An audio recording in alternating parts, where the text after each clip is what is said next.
We've been told over and over again that procrastination is just laziness or a lack of discipline. But what if it isn't that at all? What if what feels like paralysis is actually rooted in something much deeper? Carl Jung once said, "Shame is a soul-eating emotion." And when we start to look at procrastination through this lens, it begins to make sense. Chapter 1. Procrastination isn't laziness.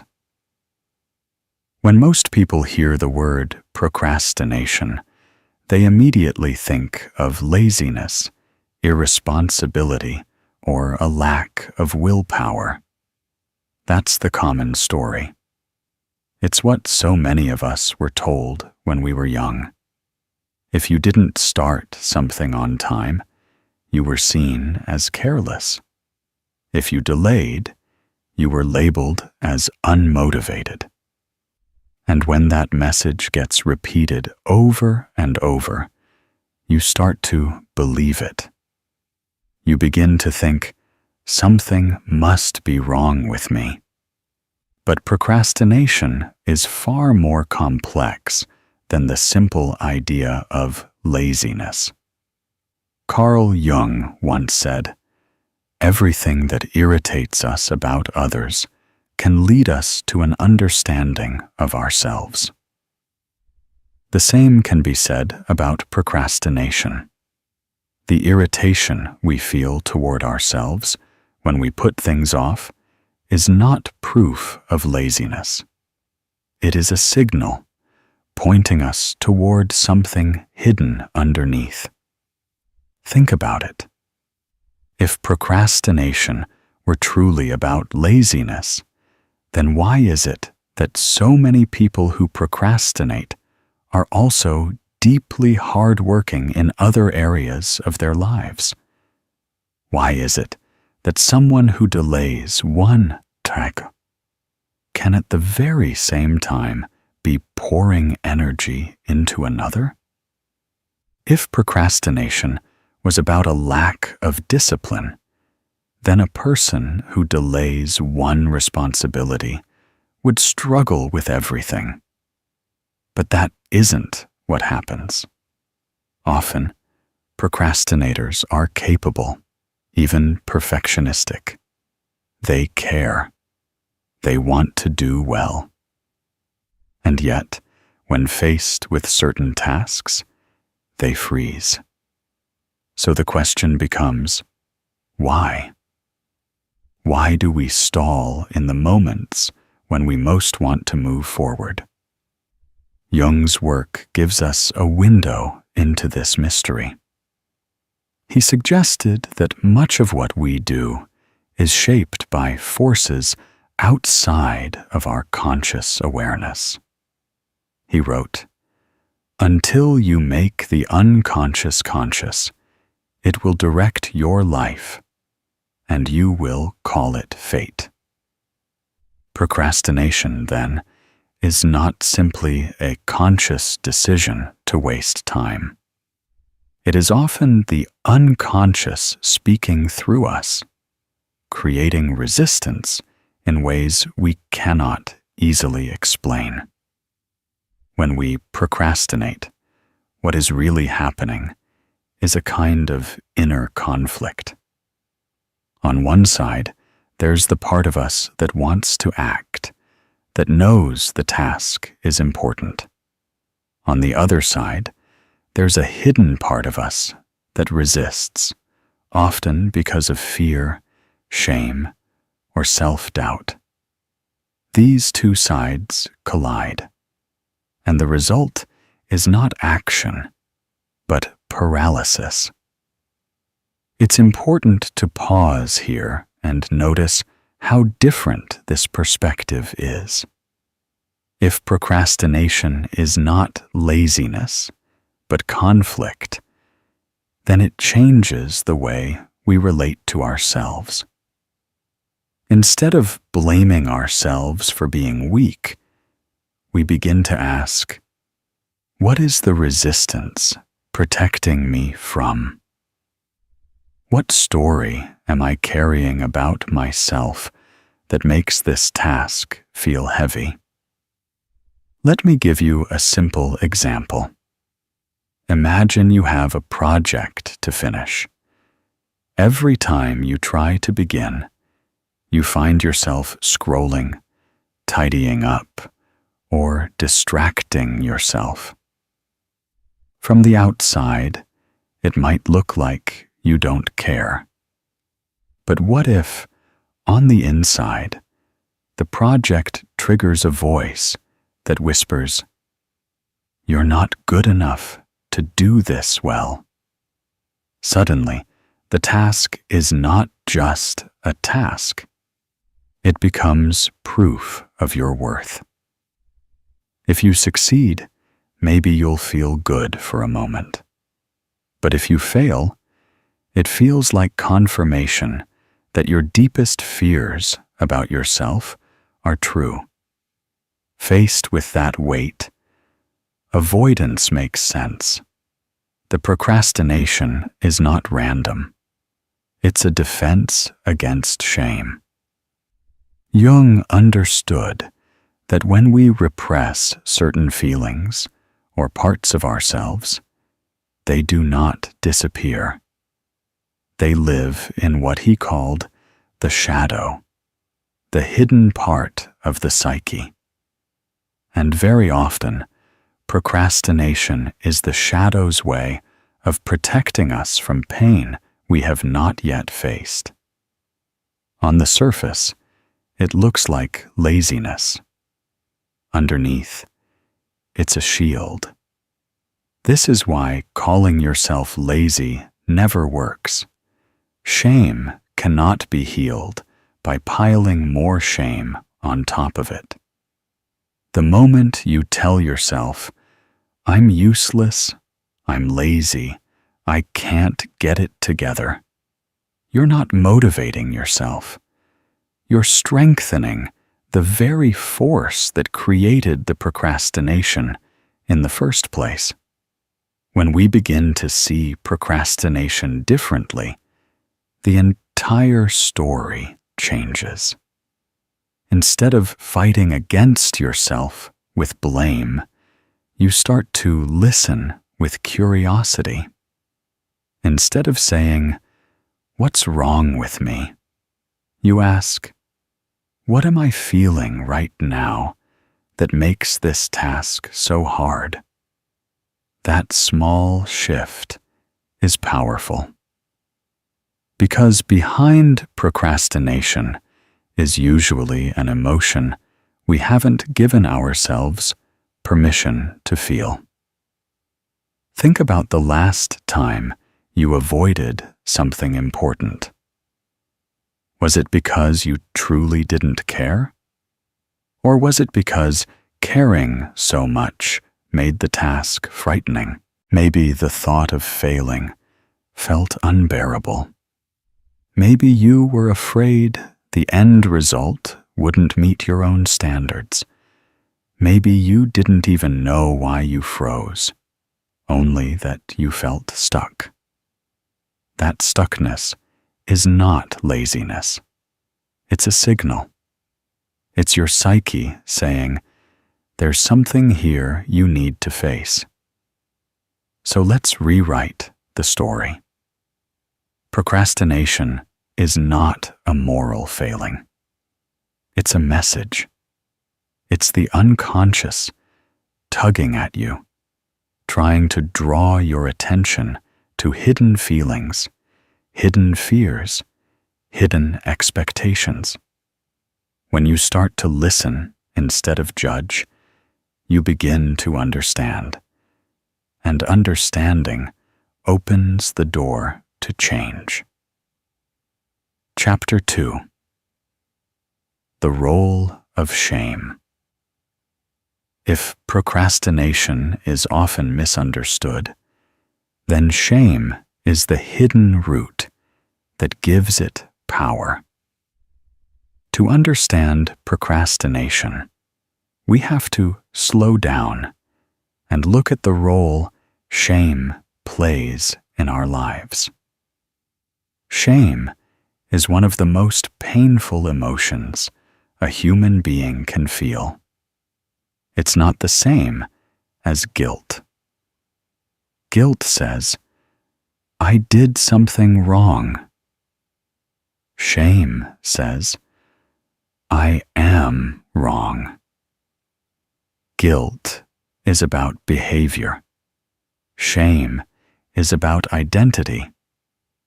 And when we carry shame, it colors everything we touch. It whispers in the background of our thoughts. It lingers in our bodies. And it shapes the way we see ourselves. Carl Jung once wrote, "The most terrifying thing is to accept oneself completely." That terror is the essence of shame. Shame tells us we are unworthy, that we cannot be accepted, that we are somehow flawed at the core. And when a task arises that has the potential to reveal our abilities, or our supposed lack of them, shame is quick to step in. Think about what happens when you're faced with a task that matters to you. Maybe it's an assignment, a piece of work, or something creative.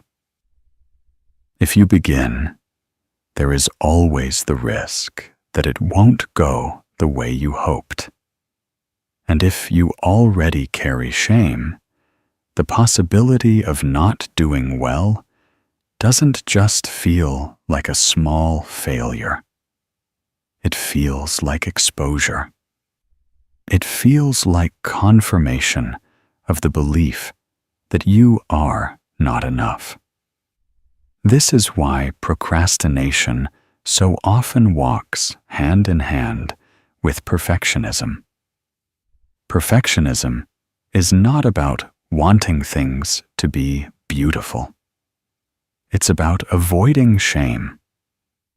If the work isn't perfect, shame rushes in to say, "See, you failed again." So the mind chooses a different strategy. It avoids starting altogether. If you don't start, you can't fail. And if you don't fail, maybe you can keep shame at a distance.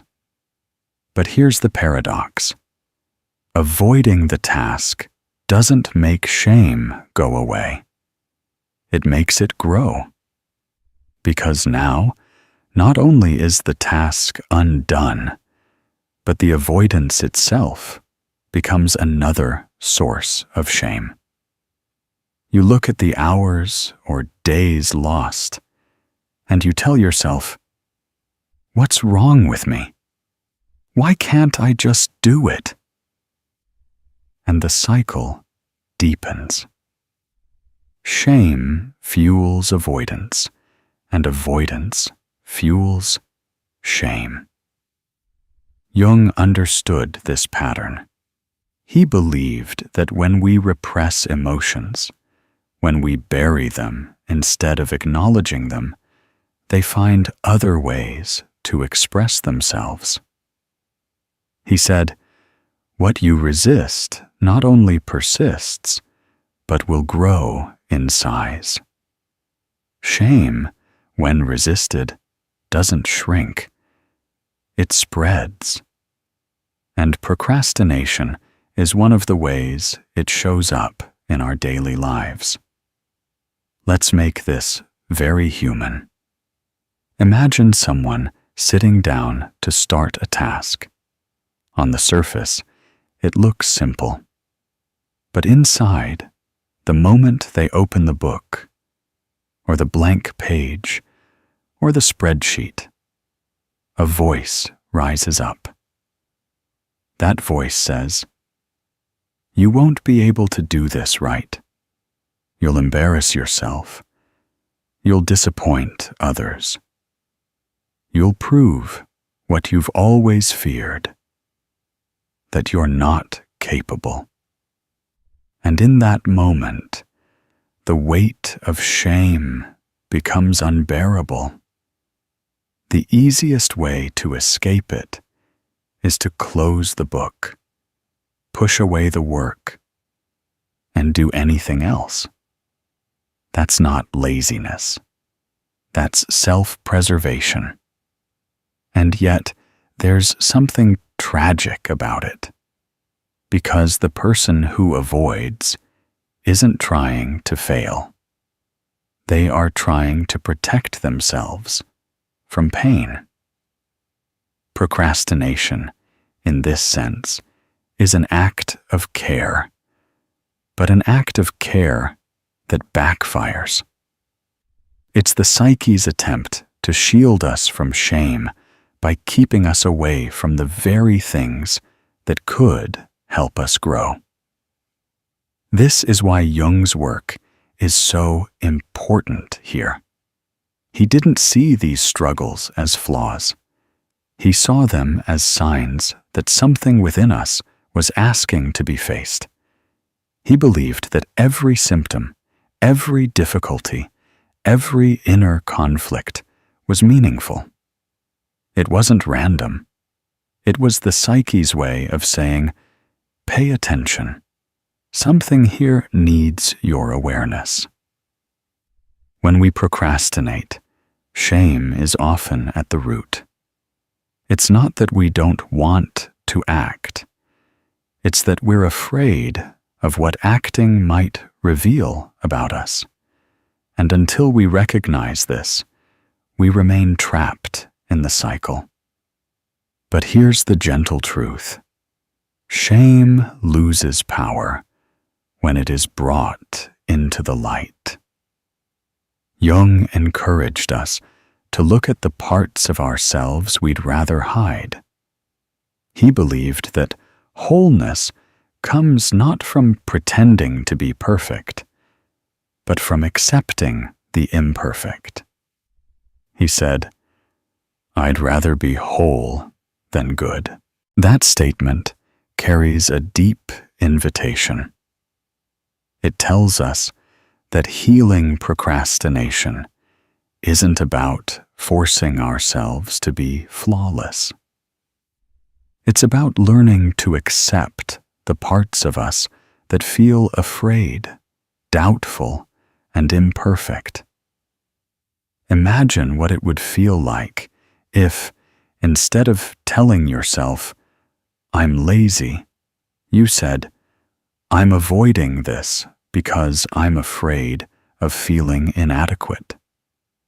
Imagine if you could notice the shame without becoming it. That simple act of awareness can soften the paralysis, because now you are not trapped in the story that you are broken.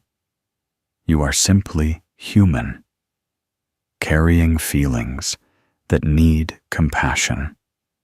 Shame convinces us that we are alone, that no one else feels this way, that everyone else moves through life with confidence while we're stuck. But the truth is, procrastination is one of the most universal struggles, and shame is one of the most universal emotions. To recognize this is to begin loosening shame's hold, because once you see it clearly, it no longer has the same power to define you. So the next time you find yourself avoiding something important, pause. Don't jump immediately to self-criticism. Ask yourself, what am I afraid this task will reveal about me? That question alone can open the door to understanding. And understanding is the first step to breaking free. Because when procrastination is seen not as laziness, but as the echo of shame, you stop fighting yourself. You begin to realize you're not broken. You're just protecting yourself from an old wound. And when you see it for what it is, you can start to choose differently. Chapter 3. Procrastination as paralysis. If shame is the root, then paralysis is the experience. Anyone who has struggled with procrastination knows this feeling.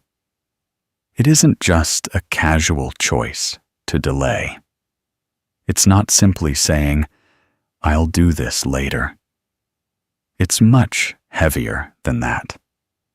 It's as if your whole body, your whole mind, comes to a stop. You want to act. You think about acting. You even plan how you will act. And yet, when the moment comes, nothing happens.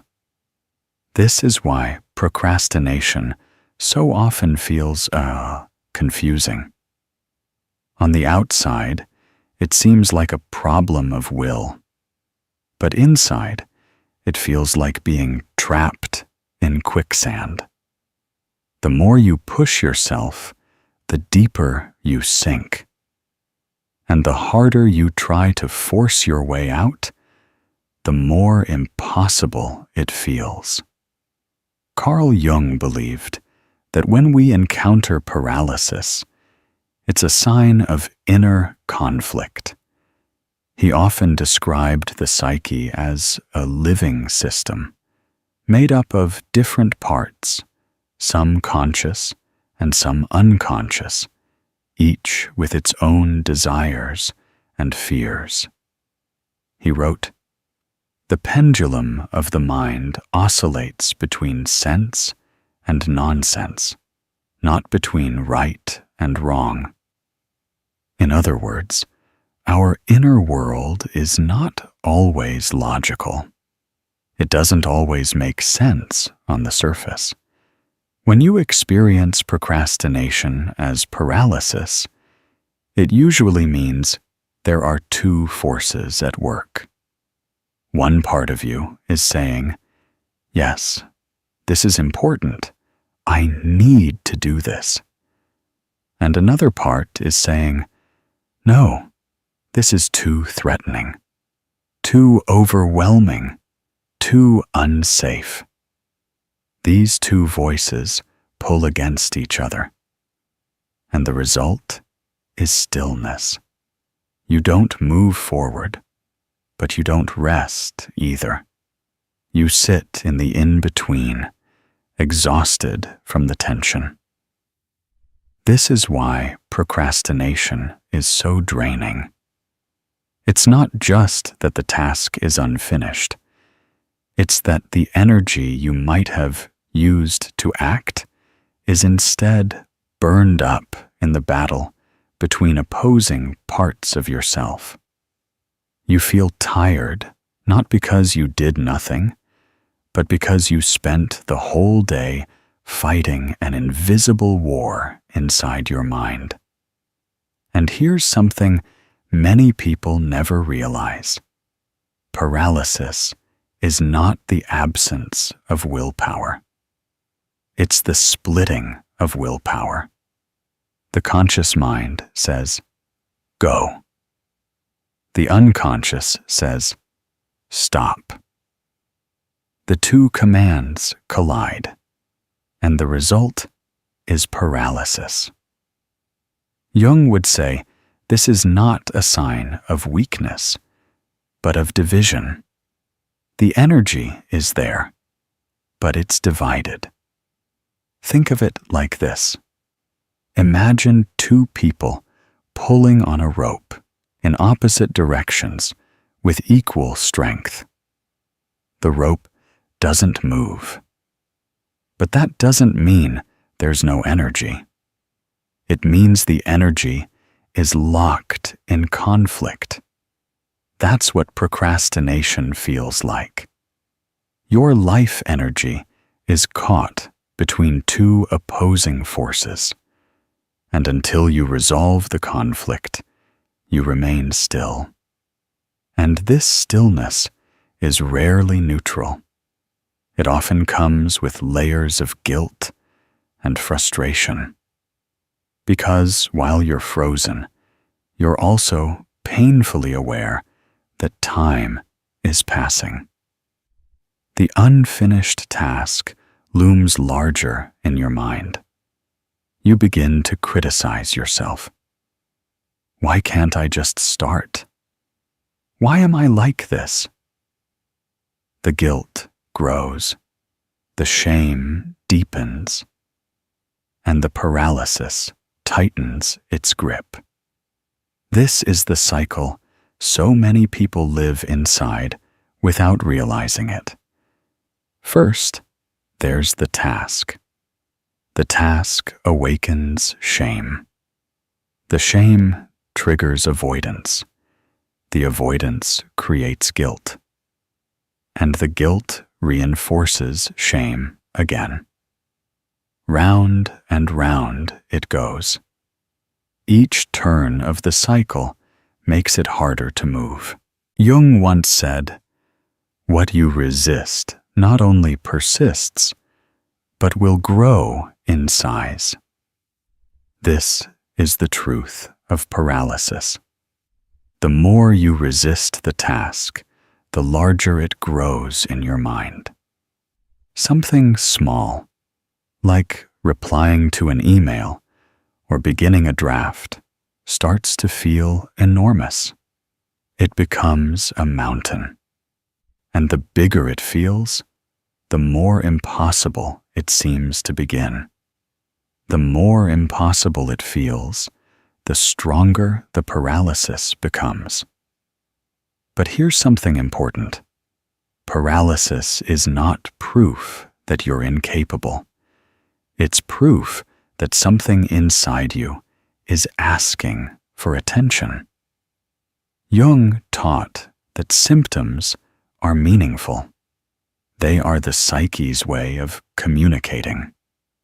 Paralysis is not a random failure of motivation. It is a message. It's saying, something in you is afraid. Something in you is protecting itself. Something in you needs to be understood. When we ignore this and try to push through with sheer force, it rarely works. You might get a small burst of progress, but the underlying conflict remains. And soon, the paralysis returns. That's why so many people say, "I managed to start once, but I couldn't keep it up." Because the real issue was never about effort. It was about the inner division that had not yet been healed. Now, this may sound discouraging, but it's actually hopeful.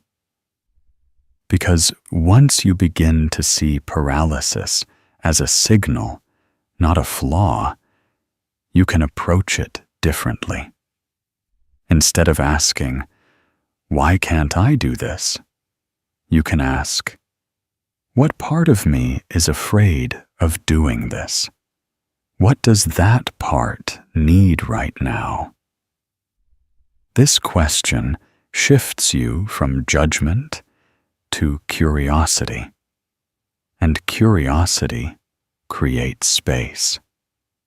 For example, you may discover that the part of you resisting the task is afraid of criticism, or it's afraid of failure, or it's carrying a belief that no matter how hard you work, it won't be good enough.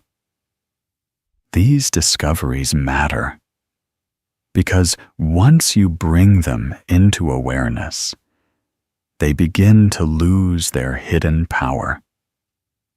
Jung believed that healing comes through integration.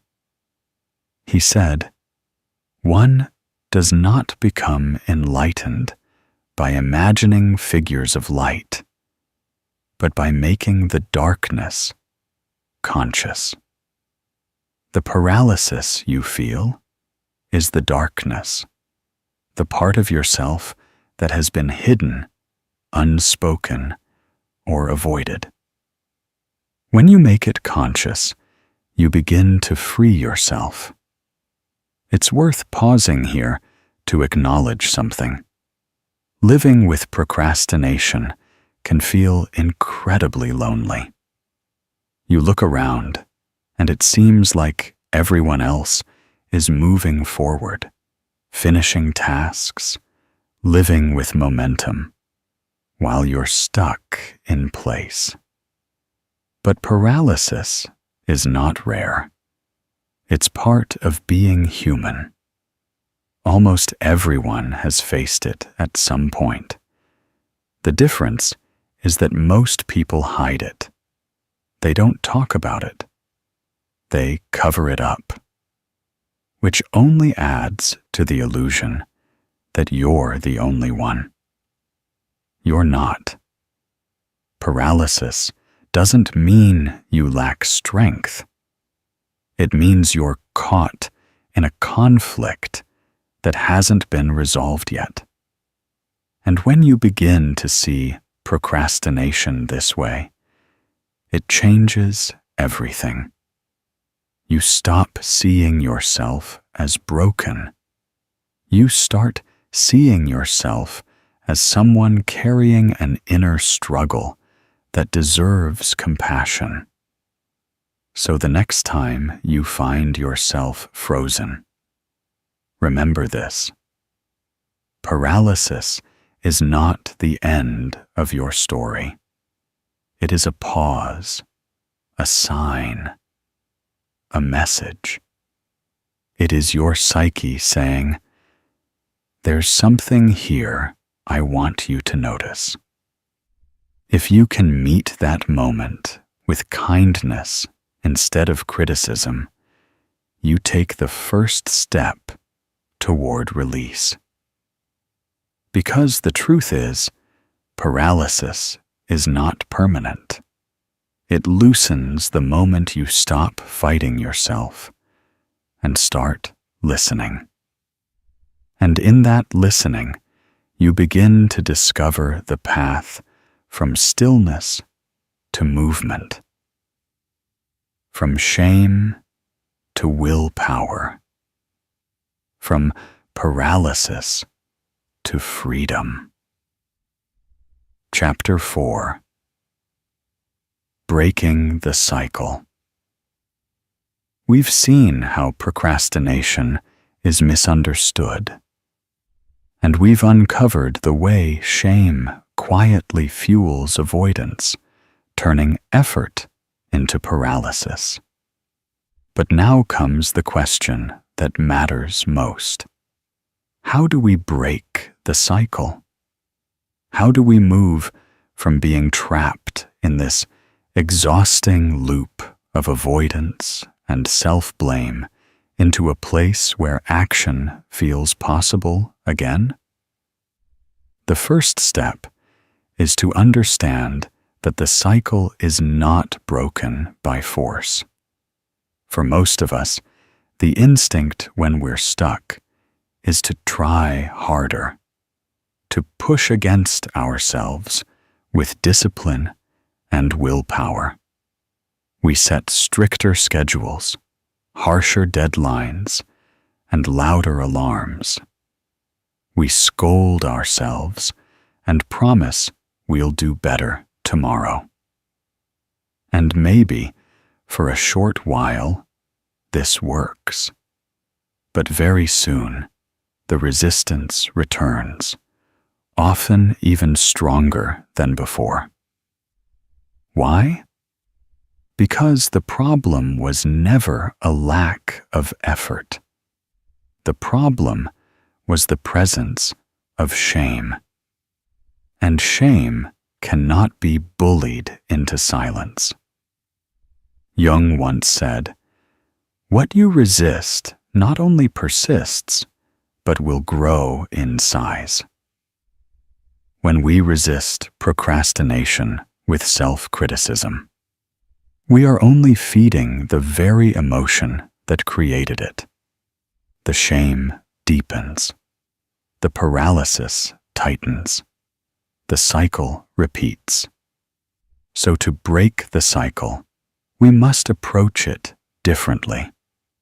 We must approach it with compassion, curiosity, and honesty, not as an enemy to conquer, but as a messenger to listen to. Think of procrastination as a signal light. Instead of saying, "I'm failing," begin to say, "Something inside me is calling for my attention." That simple reframing changes everything. Suddenly, procrastination is not a flaw, but information. It's a clue, pointing toward the feelings and beliefs that have been quietly shaping your behavior. Here is where self-compassion becomes essential. Compassion doesn't mean letting yourself off the hook. It means recognizing that struggle is part of being human, and that beating yourself up will never create lasting change. Imagine speaking to yourself the way you would to a friend who is struggling. Would you call them lazy? Would you shame them for hesitating? No. You would ask what they're afraid of. You would remind them of their worth. You would help them take one small step forward. That's the voice you must begin to develop inside yourself. Jung believed that healing comes when we acknowledge the parts of ourselves we'd rather hide. He said, "I am not what happened to me. I am what I choose to become." Procrastination may have been your pattern, but it does not have to define you. The moment you choose to see it as a message instead of a defect, you begin to reclaim your choice. So what does it look like, practically, to break the cycle? It begins with awareness. The next time you notice yourself delaying, pause. Don't rush into distraction. Don't pile on blame. Just pause. And then ask, what am I feeling right now? What is this task bringing up in me? The answer may surprise you. It may be fear of failure. It may be perfectionism. It may even be exhaustion, the need for rest disguised as avoidance. Whatever it is, let yourself see it clearly, because what you name, you can work with. Then, once you've named it, the next step is to soften the weight of the task. So often, procrastination grows because we imagine the task as one impossible mountain. We tell ourselves it has to be perfect, complete, flawless. And the pressure of that expectation makes beginning feel unbearable.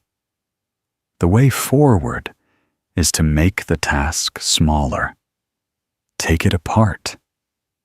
Instead of, "I have to finish everything," say, "I will write one sentence. I will open the file. I will spend 5 minutes." The smaller the step, the lighter the resistance. And each small step builds momentum. Jung spoke often about dialogue with the self. One of his practices, called active imagination, invited people to have conversations with the hidden parts of their psyche. You don't need a formal practice to use this idea. You can simply ask yourself, what is the part of me that resists this task trying to protect me from? What does it fear? Sometimes the answer comes quickly. Sometimes it takes patience. But even asking the question begins to shift the relationship. Instead of fighting your resistance, you are listening to it. And when you listen, you transform it. Breaking the cycle also means changing the way you measure success. If success is defined only by the final product, then every step along the way feels like a test.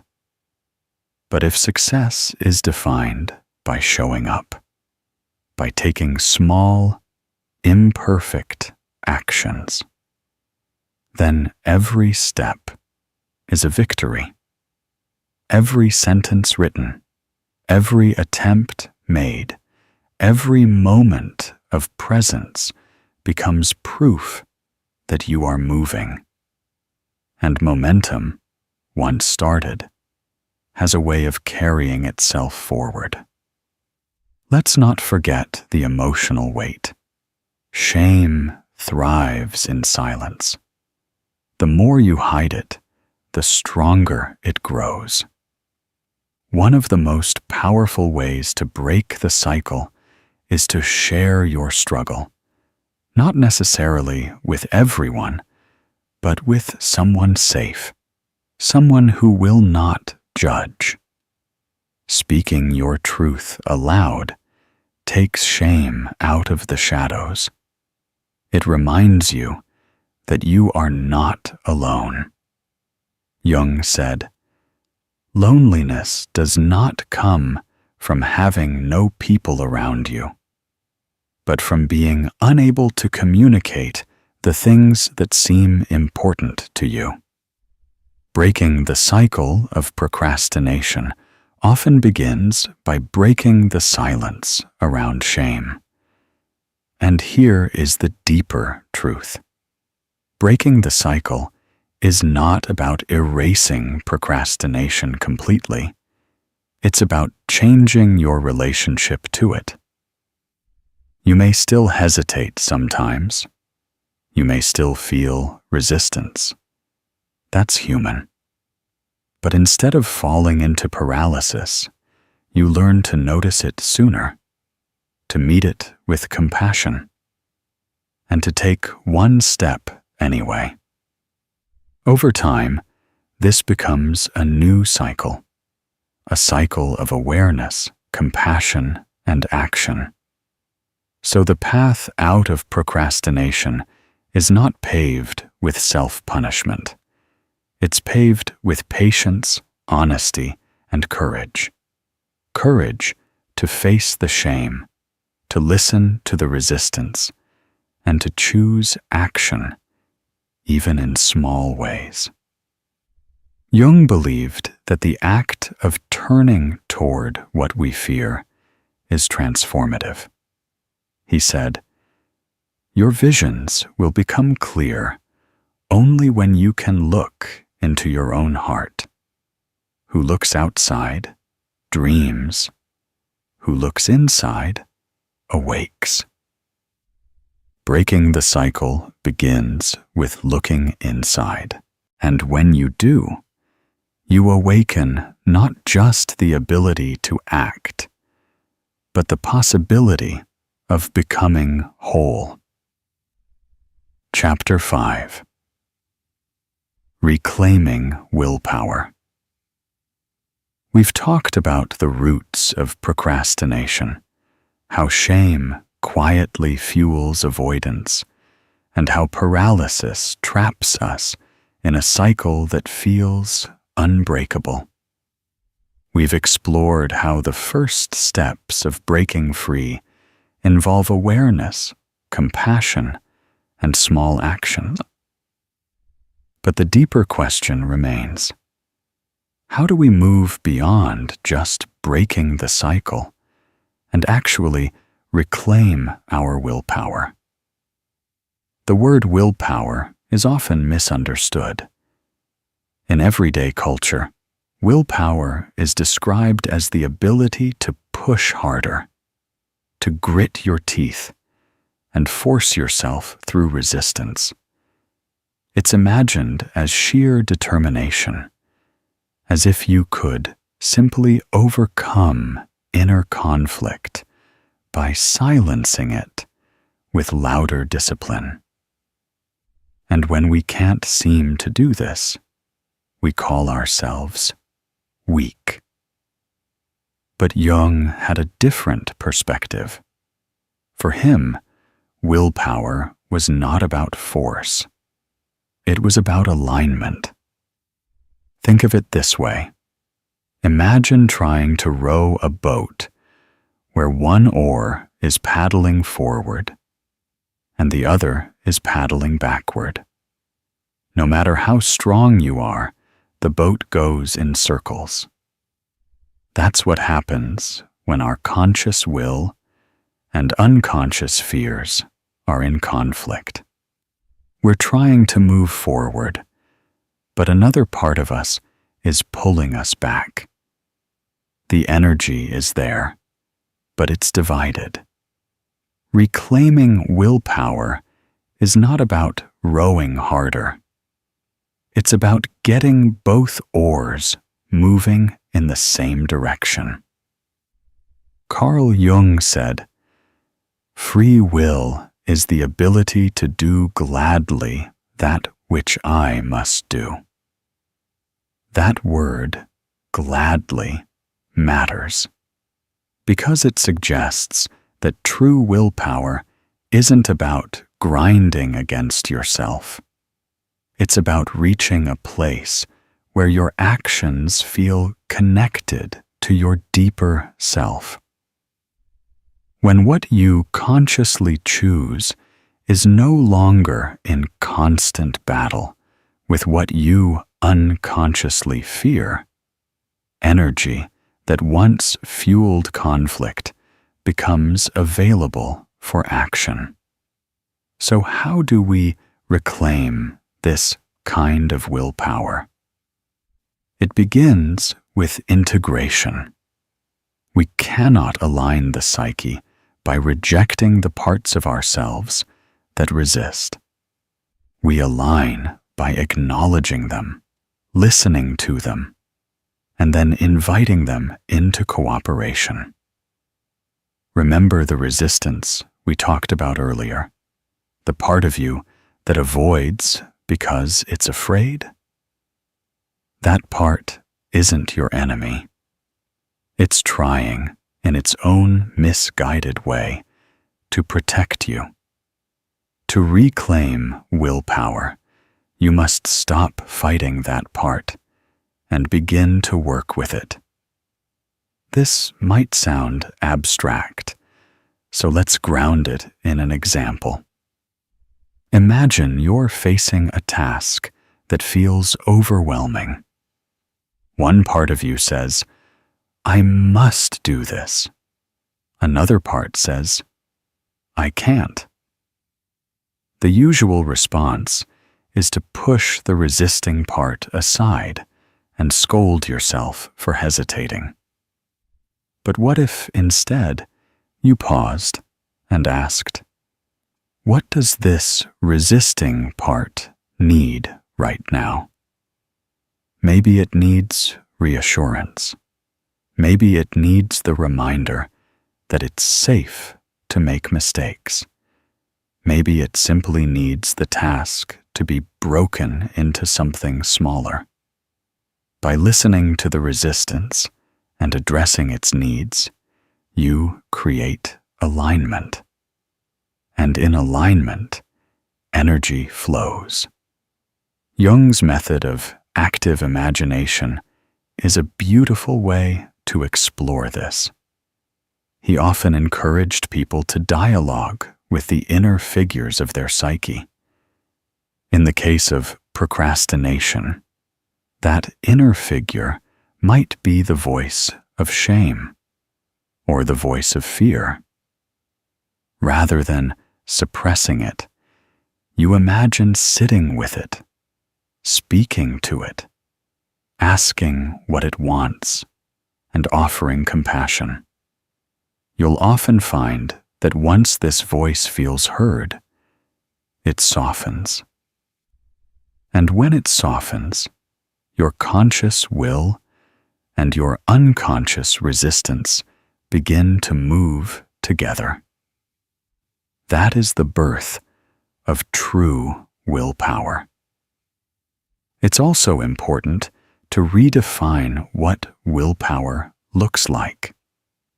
We often imagine it as a dramatic breakthrough, an unstoppable surge of motivation.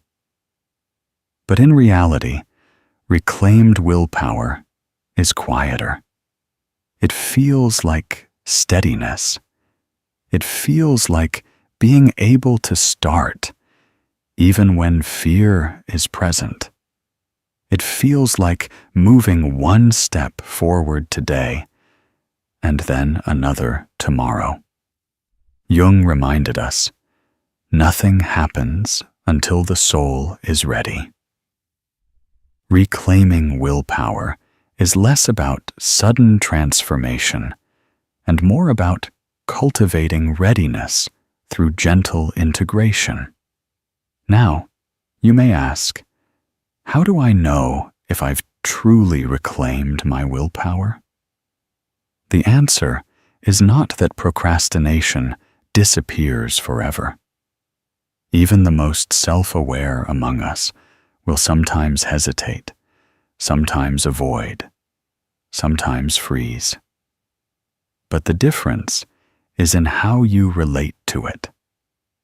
When shame no longer defines you, when paralysis no longer overwhelms you, when avoidance is met with curiosity instead of self-hate, that is when you know your willpower has returned. Because now, instead of fighting an invisible battle, you are directing your energy toward what matters. Jung said, "I am not what happened to me. I am what I choose to become." Reclaiming willpower is exactly this, choosing to become the person who acts, not out of fear or pressure, but out of alignment and clarity. You no longer let shame dictate your choices. You no longer let the shadow of avoidance define your story. You begin to act from a deeper place, a place that knows you are capable, imperfect, and still worthy of progress. So take a moment and imagine it. Imagine what it would feel like to approach your work, your projects, your goals, without the heavy weight of shame. Imagine sitting down to begin, and instead of hearing the voice that says, "You're not enough," you hear a gentler voice that says, "You can take one step. That is enough for today." Imagine moving forward, not because you are forcing yourself, but because something inside you is quietly aligned with the act of moving. That is willpower reclaimed. And here's the most beautiful part. Once you reclaim your willpower in this way, it doesn't just affect the tasks you've been avoiding. It begins to reshape your relationship with yourself. You start to trust yourself again. You start to see that you can face discomfort without being destroyed by it. You start to recognize that even when shame arises, it doesn't have to control you. This trust builds momentum, and momentum is the foundation of lasting change. So reclaiming willpower is not about becoming harder. It's about becoming softer, more honest, more whole. It's about learning to live in cooperation with yourself instead of conflict. When your conscious intent and your unconscious energy move together, the paralysis dissolves, the cycle breaks, and the path forward opens.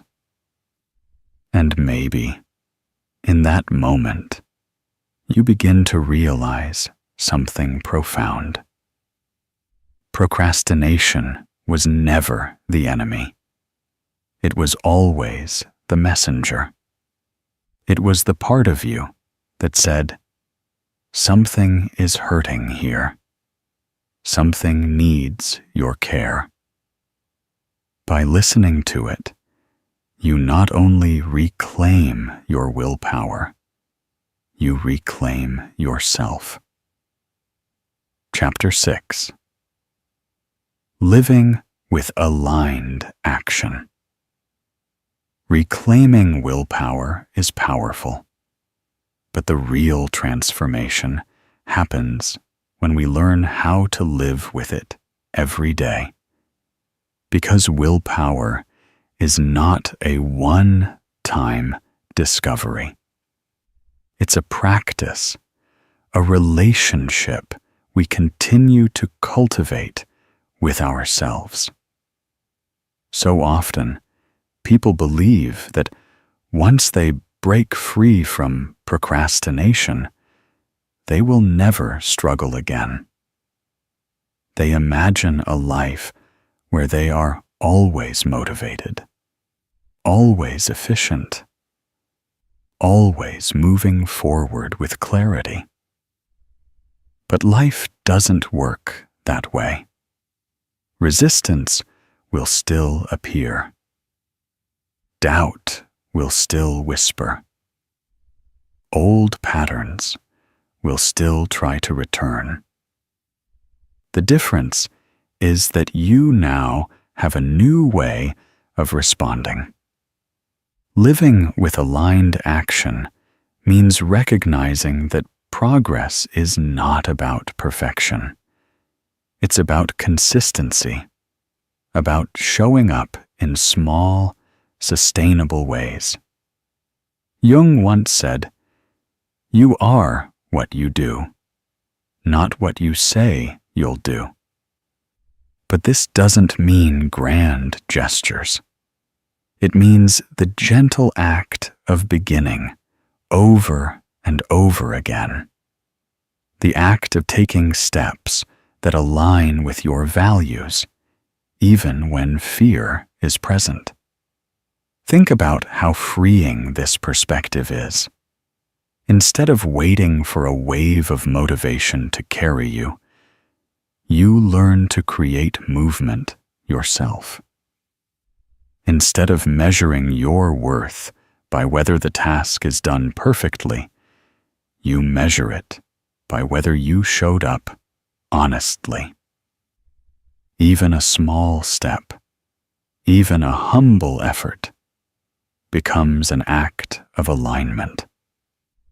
One way to practice this is to anchor your actions in intention, not in pressure. Ask yourself, why does this matter to me? What part of myself am I honoring when I take this step? By connecting your actions to meaning, you make them lighter, more human, more authentic. You shift from acting out of fear to acting out of choice. Another way is to create rituals of beginning. So much of procrastination is rooted in the terror of starting. But starting doesn't have to be dramatic. It can be simple. Lighting a candle before you sit down. Putting on a song that marks the moment. Taking 3 deep breaths before opening your notebook. These rituals signal to your mind and body that it's time to act, and they make beginning less intimidating. Aligned action also means allowing yourself rest. Procrastination often masquerades as laziness, but sometimes it's actually exhaustion. If you demand constant output without care, resistance will return. But when you learn to balance effort with rest, your actions flow more naturally. Rest is not the opposite of willpower. It is part of it. It restores your energy so that your actions can remain aligned. And perhaps, most importantly, aligned action means meeting setbacks with compassion. There will be days when you slip back into old habits. Days when shame rises again. Days when paralysis returns. That does not erase your progress. It does not mean you are broken. It means you are human. The key is to respond differently. Instead of falling into blame, you return to awareness. You ask, "What's happening inside me right now?" You remind yourself that you can always take the next step, no matter how small. This is how alignment becomes a way of life, not by erasing struggle, but by creating a new relationship with it, by moving from self-criticism to self-understanding, by moving from force to cooperation, by moving from avoidance to action, one step at a time. Jung believed that transformation is not a sudden leap, but a gradual unfolding. He said, "The creation of something new is not accomplished by the intellect, but by the play instinct, acting from inner necessity."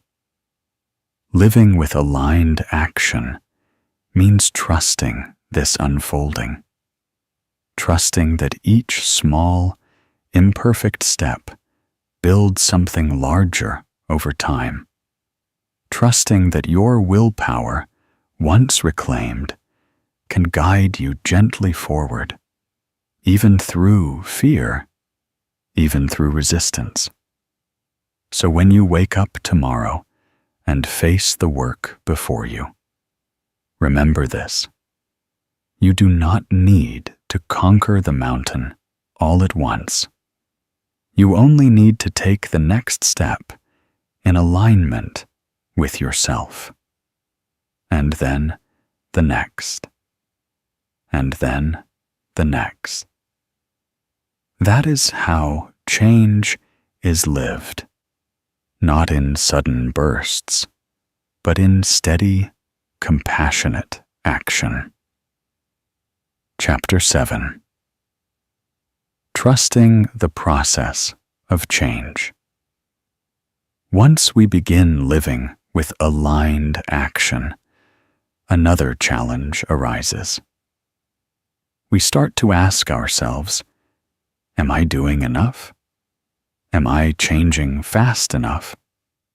Why do I still slip back into procrastination sometimes? These questions are natural, but they can become another hidden source of shame if we're not careful. And that is why it's so important to talk about trusting the process of change. Carl Jung once said, "We cannot change anything until we accept it. Condemnation does not liberate, it oppresses." This truth applies not only to the parts of ourselves that procrastinate, but also to the journey of healing itself. Change is not about punishing yourself into transformation. It is about accepting where you are, step by step, and allowing growth to unfold at its own pace.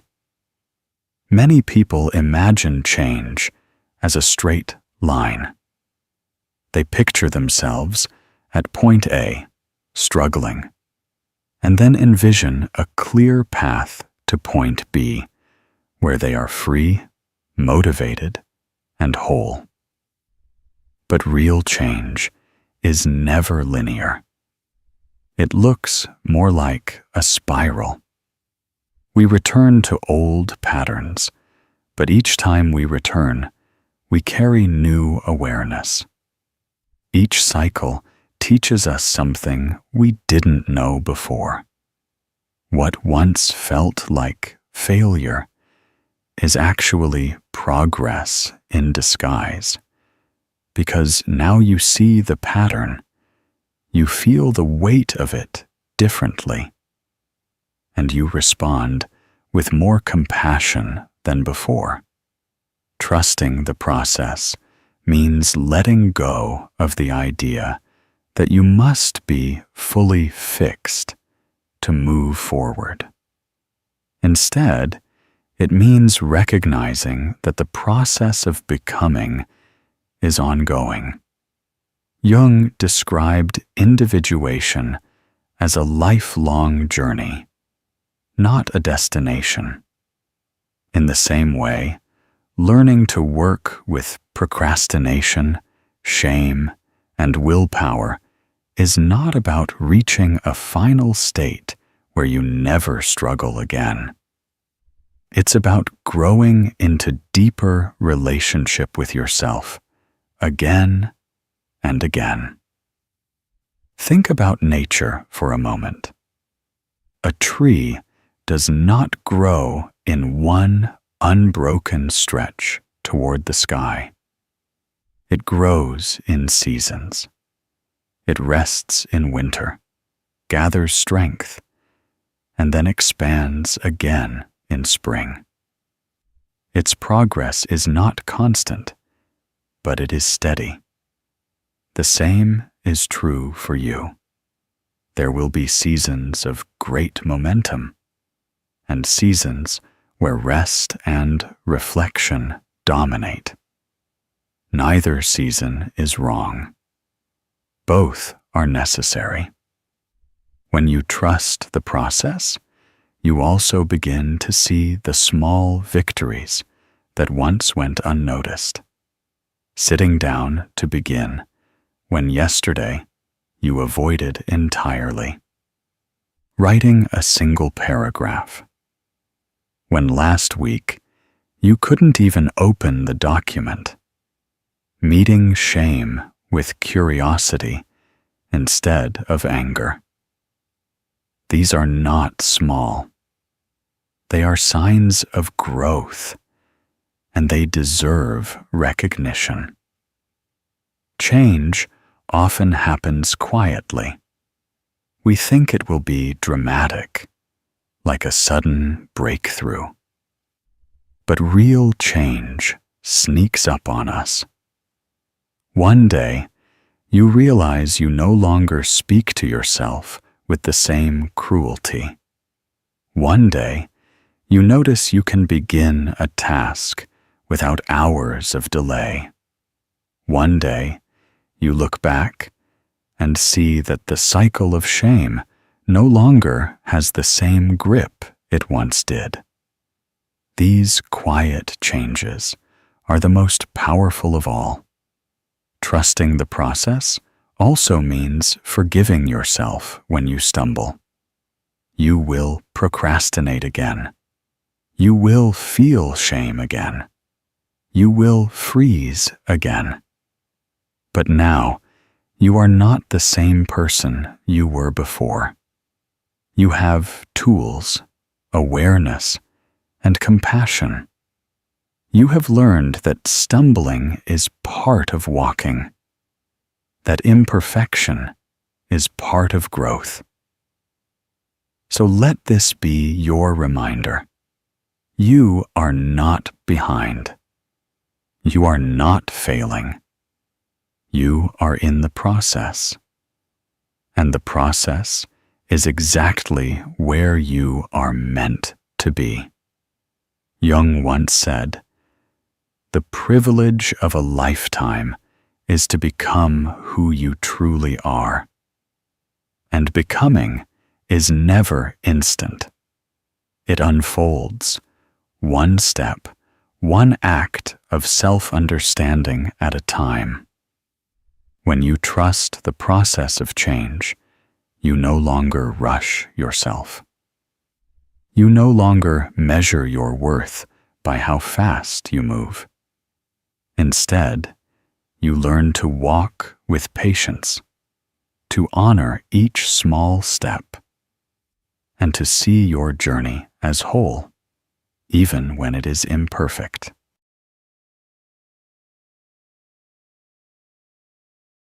I hope this video was helpful. If this resonated with you, don't forget to like, share, and subscribe. I'd love to hear from you. Drop a comment below and share your thoughts or experiences.